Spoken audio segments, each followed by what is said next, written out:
Shalom and welcome to 2 Minutes of Torah. This year is entitled Habayit number 15, the position of the Minchat Yitzchak. Minchat Yitzchak, Dayan Weiss, was a great posek, passed away a few decades ago, the head of the Habayit, massive posek in many, all areas of halacha, and he deals with the sugya of the Habayit, and he writes the following. He discusses it like many others do, writes that the Kedusha sanctity is still there. We passing like the Rambam, not like the Ravid. The Isser is to go up to the Makom HaMikdash, to the Azara.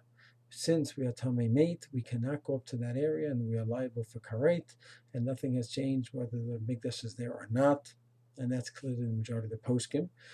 He writes, what about the other area?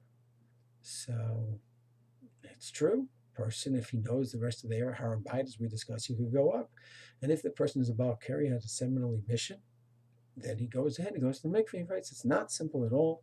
And there are those that would say that he's considered a zav, which means you would need 7 days, clean days, which people are not really that familiar with. And you have to go to a mayan, or flowing body of water, not a mikveh. And also, there are those that say that if he's a Baal Keri, and if he doesn't need 7 days, still, he goes to the mikveh, and then if he goes to the bathroom, then hatalat miraglayim, by urinating, that may possibly make him to Baal Keri again. And if he said have to go to the mikveh and then go right to the Habayit, he said it's not simple how to take care of all these halachot. And then of course you have the halach of chatzitza, being very careful that there's no interposition between the body and the water. And women, of course, know all these halachot, but men don't. He says therefore you have to be careful, and he cannot go up. And then he says we don't really know the places anymore, and it's another reason we cannot go up. And then he says, well, what about the Miri, who said that he heard that people go up? He says, Eino dama shmiya l're'iyah. It's not similar to hearing and seeing. So Miri said he heard people went up, but there's a Kafta B'Ferach who lived earlier on, closer to the Rambam's times, and he said people aren't going up anymore. And then he says, what about the fact that the Rambam supposedly wrote a letter that he went up? He says, nonsense. The Rambam never went up, never davened in a shul on Habayit. No such thing existed. He davened in a place near the Habayit. And what's the proof?